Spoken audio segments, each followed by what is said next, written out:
afternoon, good evening, welcome back sa ating channel na Isa Trap. So ito, meron tayo ditong isa sa mga nanonood, no, sa ating YouTube channel na si Sir Nicholas Aquino. Ayan, shoutout sir.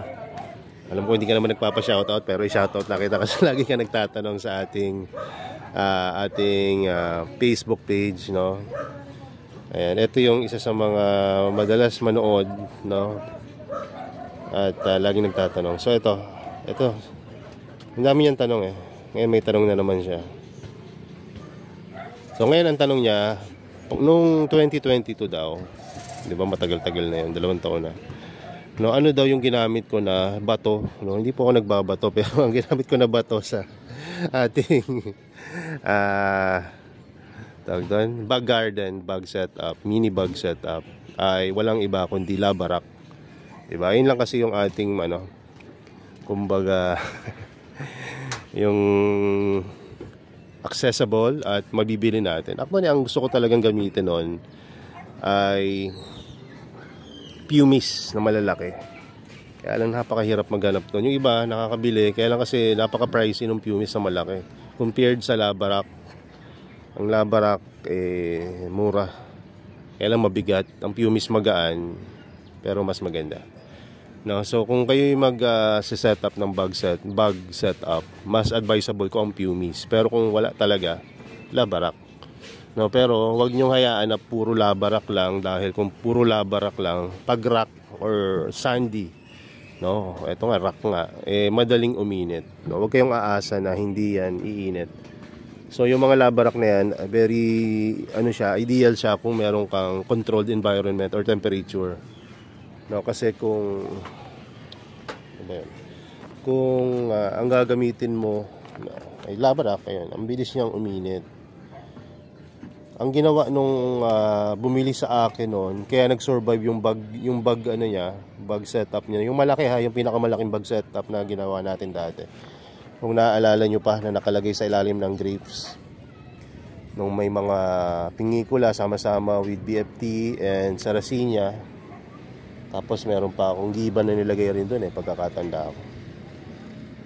Hanggang nung last na update niya, buhay pa. Siguro umabot na yun ng 2 or 3 taon nung time na yon.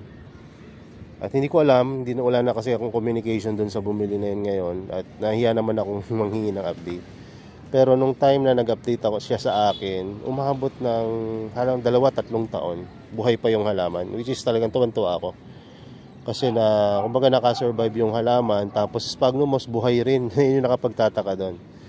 Dahil outdoor yon, tapos in-indoor niya, nilagay niya sa growing tent. No, so nabuhay niya pa. So isa rin sa pinagpapasalamat ko na nadala yun sa kanya ay si Sir Milbs. Ayan, Milb Donaire. Kasi kaibigan niya rin yon at bumili rin ng plant sa kanya. Yung mga biniling plant ay nilagay natin doon sa bag. Galing rin sa akin yung ibang plant, pero yung iba ay galing kay Sir Milbs Donaire. Sir Melvin Donaire. Ako kung tama kasi palayo lang yung nakalagay doon. Pero isa yan sa mga master ng mga carnivorous plant. Sila yung mga pinagtatanungan namin dati nung kami nag-uumpisa pa lang. So ang ginawa niya ay, ewan ko kung pinadala niya dito yung mga plants, hindi ko na matandaan. Memory gap na talaga. Pero ganun pa man, napunta sa akin yung mga halaman na yon. Tapos itinanim ko doon sa setup ng bag, which is made up of sphagnum moss and perlite, yung pinaka foundation. Tapos inibabawan ko ng Labarak na malalaki. So ang ginawa ko, nilagyan ko ng parang cave na kung natatandaan yun. Tapos sa gitna may tubig na merong giba. Kung tama kung natama pa pagkakatanda ko. Tapos sa paligid po puro live sphagnum moss, tapos may mga BFT, Clone 5, UK Soles, at yung iba pa. Tapos sa taas naman may ping, no? At ayun, maganda-ganda rin siya. Kung makikita nyo, search nyo na lang bag setup, no? So share ko rin yung mga picture noon. Kung makita ko sa Facebook, ilagay natin sa short video dito sa YouTube. No, tapos ang ginawa ko doon para hindi uminit ng gusto, dahil nga alam ko naman na umiinit ang Labarak, Ang ginawa ko, binalot ko yung rhizome sa live sphagnum-moss. Tapos may konting sphagnum-moss and perlite pa rin, pero most of them ay sphagnum-moss. Kasi pag nilagyan mo ng perlite, yung medium nun, pangit tignan pagka yung contrast ng puti tsaka pulang labarak, no? Kasi pagka nagde-design ka ng bag, syempre tingnan mo rin kung babagay ba. So dahil nakita ko hindi bagay yung sphagnum-moss and perlite, ang nilagay ko na lang doon ay may labarak tapos sphagnum-moss. So nabuhay naman. So ayun. At kung gagawa ka, sir, no, si Sir, pangalan nga uli niya, Sir Aquino, Sir Nicolas, and Sir Nicolas, no, kung gagawa po kayo ng bag, no, ay gamitin nyo po pwede labarak, tapos ipalibutan nyo ng live sphagnum-moss or pure sphagnum-moss, kasi minsan di available, di ba? Yung tawag dito, yung live sphagnum-moss, pure sphagnum-moss po, pwede po yun. Tapos po, ang maintenance po niyan pag bag, tapos wala naman kayong growing tent, daily misting talaga. Makikita nyo naman yon, yung labarak kasi namumuti yan pagka natutuyo. Yung parang pangitignan. So pag diniligan nyo yan, ganda uli. Kaya talagang didiligan nyo yan or imimiss ng regular. Ayan, so pwede rin kayo mag-setup siguro, automatic misting system. Pero sa amin noon, ginawa ko lang mano-mano na dilig araw-araw. So ayun, nabuhay naman, no? Kung kayo naman ay nag-iisip ng bag setup, tapos nasa labarak, wag nyong ipupulsan. Na-try ko na yan dito, kung naalala nyo. Naglagay tayo ng mga bag setup sa yung mga circle lang na lalagyanan. Meron yata ako niyan dito. Na paso na ginamit dati. Ayan, ito. Isa to sa mga paso na nagamit ko dati. Ay, sorry Sammy. Ayan, ito yung paso na yon. So, ang nangyari dyan ay inulsa natin. So, nabuhay naman, pero yung sasabihin ko na successful sila na pwede mong for long term na mabubuhay mo siya, hindi Kasi pag pulsan, dito pa lang, kung sphagnum-moss and perlite, okay sila. Pero kung full labarak siya, yung nakatanim mismo siya sa tabi ng labarak o dun mismo sa labarak, umiinit nga ang labarak. Kaya hindi siya maganda yung labarak, sandy, medium sa outdoor. Kasi umiinit kasi yung mga mga pagkabato, So kaya hindi dapat yang ginagamit sa outdoor. Kung kayo ay naka-indoor or naka greenhouse setup pero mayroon kayong aircon, pwede yan. At actually mas magiging maganda pa epekto yan kasi ang bato or labarak kapag nakaranas ng yung lamig, nag-absorb naman siya ng lamig. Hindi lang lagi mainit. Pag malamig yung bato, di ba? Pagka mainit naman siya. Pag malamig, pag mainit. Kaya ayun. Sa tingin ko okay siya para magkaroon ng temperature drop kung gagamit kayo ng labarak. So ayun, namin yan tanong talaga. Ito si sir. Kaya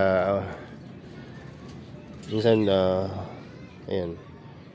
Ito naman, may tanong uli siya. Ang tanong naman niya, sa experience niyo sir, hindi ba nangangain yung springtail? Hindi ba nangangain yung springtail ng mga seedling ng BFT? Sasabihin ko sa inyo yung totoo.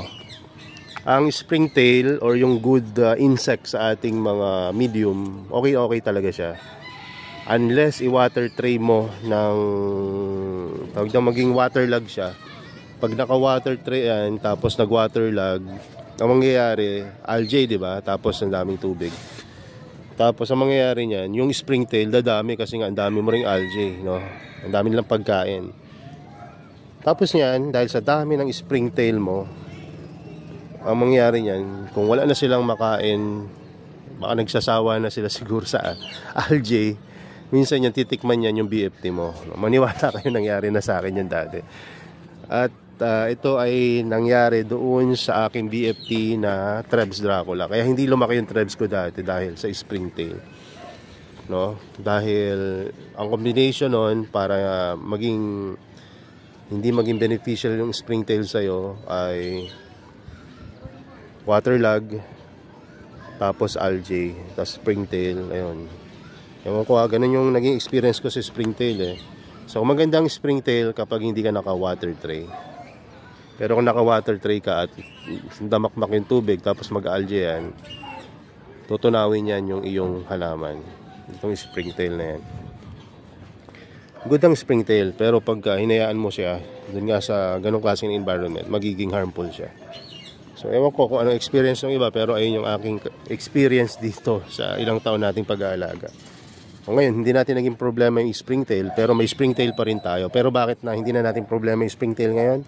Dahil hindi na tayo nag-waterlog ng ating mga plants. No, ano ba yung isa ng waterlog? Yung lagi may tubig. Ayun lang yun. Kung may lagi may tubig kasi, magkaka-algae rin yan. So ito, may tanong siya sa akin about sa sphagnum moss dati, nasagot na. Ngayon, successful na siya sa pag-aalaga. Sphagnum moss. At nakakatawa dito, sabi niya, sir, pwede bang putulin yung ibabaw? Katutubo lang yun. Paramihin mo muna. Ano ka ba? Ganito kasi yung mga nag-uumpisa, excited na gawin yung ibang bagay or yung mga bagong experiences na successful sila. At mag-level up agad. Pero hayaan nyo munang gumanda yung sphagnum moss nyo bago nyo kalikutin. Ayan, ang dami niyan tanong eh. No? Kita nyo yan, puro tanong lang yan. Hindi na bili sa akin to. Kaya yung mga pinagbibilan na ito, sagutin nyo naman, kaya siguro sa akin nagtatanong to. Pero hindi naman ako kumbaga sabi ko, huwag kayong magtatanong. Magtanong kayo, syempre. Mas maganda na nagtatanong kaysa mapahamak. Ayan, so may nabili siya. Ito, huli siya nagtanong.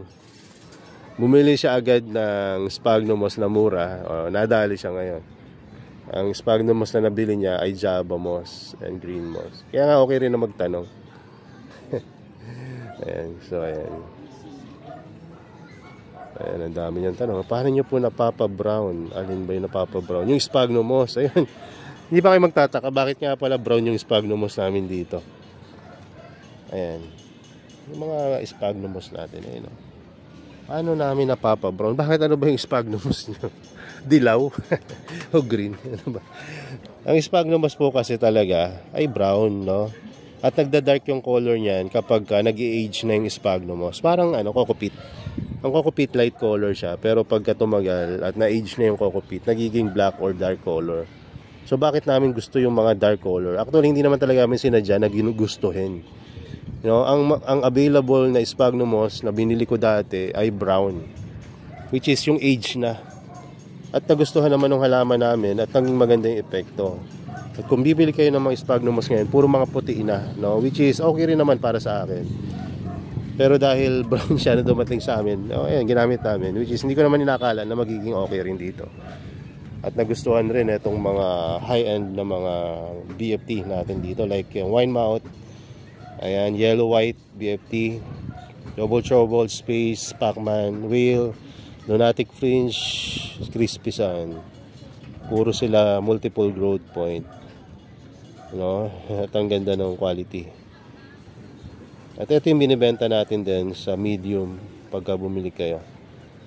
At isa siguro sa nakapagpa-brown pa neto, actually hindi naman talaga sinadyang mag-brown to, ay yung paghuhugas namin ng paulit-ulit bago namin itanim doon yung halaman. Diba, nakita nyo naman doon, may title dyan sa YouTube namin, kung sa-search nyo, kakapagod pero sulit. No? Ayun po yung pagpaprocess namin ng sphagnum moss. No, ayun, kung gusto nyo malaman rin kung paano namin napapa-brown yan, no, ayun yung isa sa mga video na yon. So ayun lang muna siguro. At gabi na, wala nang araw. Nagsimula tayong alas 4, ngayon siguro anong oras na? Alas 6 na, 2 oras na tayo nagbablog dito sa taas. At bukas, mas marami tayong gagawin. Hindi ko ibablog lahat kasi gusto ko marami akong ma-accomplish bukas. So, ayun, ang dami ko pang palang pwedeng update sa inyo. May mga ping pa dito. Tapos yung mass repat nung Sunjuice na, ano ba to? Ito mabili tong Sunjuice na to eh. Mura ko kasi in-out, tapos ang daming bumibili. Tapos ngayon tinanggal ko na. Kasi nga, iniripad ko. Ngayon, pwede na ulit ako mag-out. Gym PNCs, yan. Makakapagbenta na ulit ako ng Gym PNCs. Kasi ito na sila ngayon. Ayan. Pero gusto ko muna sanang paramihin to. magbulaklak muna sila at makapagtanim ako, kasi kung ibebenta ko yan, wala na akong mother propagation, no? Paramihin ko muna ha, tsaka na muna ako magbebenta. Pero ito yung pinakamabili ko na sundews dito sa growing area natin. Ayan, spatulata to eh. Drosera spatulata Jimpiensis. Ayan. So, ilang muna. At salamat sa inyong panonood. God bless and bye-bye.